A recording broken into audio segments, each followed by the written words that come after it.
అబ్బా ఎవరికండి అంత ఓపిక. హెల్తీగా ఉండాలి, టేస్ట్‌గా ఉండాలి, చాలా తొందరగా అయిపోవాలి. అలాంటి వంటలు ఏమైనా ఉన్నాయంటే యూట్యూబ్‌లో వెతికేస్తాను అనమాట. వెతికి వెతికి మరీ చేసేసుకుంటాను అనమాట. సో అలాంటిది ఈరోజు నేను ఒక మంచి వంట మీకు పరిచయం చేస్తాను, వచ్చేసింది. ఎందుకంటే నాకు కూడా అలాగే అనిపిస్తుంది.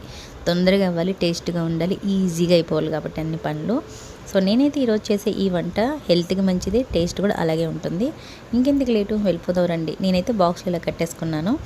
సో అయితే ఎలా ప్రాసెస్ అనేది చూపిస్తా, వచ్చేయండి.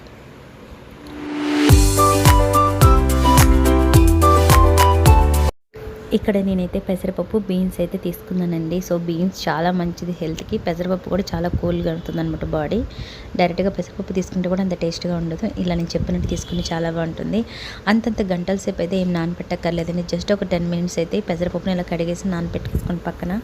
ఎంతసేపు నానాలి అని మీరు కరెక్ట్గా చెప్పాలి అని అనుకుంటే, బీన్స్ నేను కట్ చేసి ఉడకపెట్టి తీసుకున్నంతసేపు అయితే నానితే సరిపోతుంది. బీన్స్ అయితే సన్నగా కట్ చేసేసుకొని ఇలా స్టవ్ మీద పెట్టేసుకొని కొంచెం పసుపు అయితే యాడ్ చేసుకున్నాను. ఎందుకంటే బీన్స్ కలర్ మారితే బాగుంటుంది. సో ఇది జస్ట్ ఒక పొంగు వచ్చేంత వరకు ఉడికితే సరిపోతుందండి. జస్ట్ ఇలా ఇంతవరకు అయితే పొంగు వచ్చేంత వరకు ఉడికితే సరిపోతుంది. లోపల బీన్స్ మనకి కలర్ మారుతుంది. ఎందుకంటే మరీ పచ్చగా లేకుండా, సో మనం ఫ్రై చేసేటప్పుడు కలర్ బాగుంటుంది. కలర్ చాలా మారుతుంది.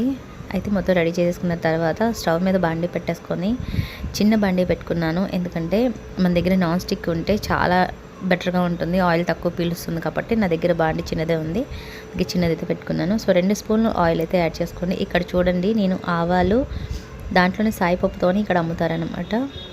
నేనైతే అలాగే కొనుక్కున్నాను. ఎండుమిర్చి, ఇక్కడ పచ్చెనపప్పు నేను ఎక్కువ తీసుకున్నాను. ఎందుకంటే మనం తినేటప్పుడు చాలా బాగుంటుంది. ఈ ఫ్రైకి మాత్రమే నేను అలా వేస్తుంది. సో ఇలా అన్నీ వేగిన తర్వాత కొంచెం ఇంగువ అనేది, ఓహో మీరు చెన్నైలో ఉంటున్నారా అందుకే అన్నిట్లో ఇంగువ వేస్తున్నారా అని అనుకోవద్దు. కొన్నిట్లో ఇంగువ వేస్తేనే బాగుంటుంది.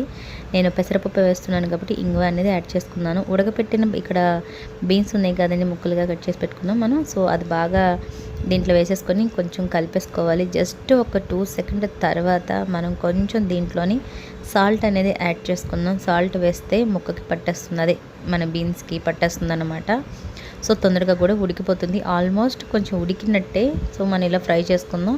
అలాగే నేను నీట్గా కడిగి పెట్టుకున్న పెసరపప్పును కూడా ఇప్పుడు యాడ్ చేసేసుకుంటే సరిపోతుంది. సో నేను వాటర్ తీసేసి పెసరపప్పుని దీంట్లో వేసేసుకుంటాను. మన ఛానల్ ఎవరైనా ఫస్ట్ టైం చూస్తే ప్లీజ్ సబ్స్క్రైబ్ చేసుకోండి. బాగా నచ్చితే లైక్ కొట్టండి. ఇక మీదట మన ఛానల్లోని స్టిచ్చింగ్ వీడియోస్, కుకింగ్ వీడియోస్ 2 రెగ్యులర్గా వస్తూ ఉంటాయి, మీరు ఫాలో అయిపోండి. సో ఇలా కడిగి పెట్టుకున్న పెసరపప్పు దీంట్లో వేసేసుకోవాలి. ఇలా కొంచెం బాగా కలిపేసుకోండి. చాలామంది పెసరపప్పు తక్కువ, బీన్స్ ఎక్కువ వేస్తారు కదా, ఇక్కడ అలా కాదండి. నేను పెసరపప్పు ఎక్కువ వేసాను, బీన్స్ కొంచెం తక్కువ ఉంటుంది. నిజం చెప్పాలంటే 2 కూడా సరి సమానంగా ఉంటుందన్నమాట. సో ఇలా వేయటం వల్ల మనం తినేటప్పుడు కానీ మనకి చాలా టేస్ట్ వస్తుంది. అలాగే హెల్త్కి కూడా మంచిదే. పెసరపప్పు ఎప్పుడు మనకి బాడీకి అయితే బాగా కూలింగ్ అనమాట. సో అది డైరెక్ట్గా తీసుకుంటే కొంతమంది కోల్డ్ కూడా చేస్తుంది, అది ఎవరికి తెలియదు అనుకుంటా, గమనించండి. సో ఇలా మనం కొంచెం పసుపు వేసేసుకుందాం. ఆల్రెడీ మనం ఉడకబెట్టేటప్పుడు ముక్కల్లోనే పసుపు వేసేసుకున్నాం కదా. ఇక్కడైతే నేనైతే ప్లెయిన్ కారమే తీసుకున్నాను, మసాలా కారం తీసుకోలేదు. ఆ కారం వేస్తే టేస్ట్ మారిపోతుంది. సో ప్లెయిన్ కారం కాబట్టి, ఈ కారం కాబట్టి కొంచెం తీసుకుంటే సరిపోతుంది. ముక్కలు బాగా మగ్గనివ్వాలి, మంట తక్కువ చేసుకోవాలి. నార్మల్ మంట పెట్టుకొని చక్కగా ఫ్రై చేసుకోవాలి. ఎక్కువసేపు మగ్గక్కర్లేదండి, ఆల్మోస్ట్ అన్నీ మగ్గిపోయినాయి.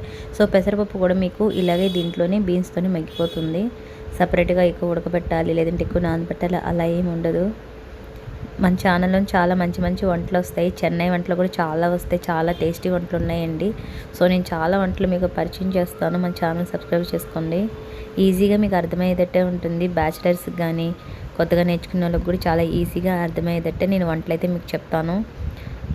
మన ఛానల్ ఎవరైనా ఫస్ట్ టైం చూస్తే ప్లీజ్ సపోర్ట్ చేసింది. ఆల్మోస్ట్ అయిపోయిందండి ఇక్కడ. సో ఈ చపాతీకి కూడా చాలా బాగుంటుంది, ట్రై చేయండి.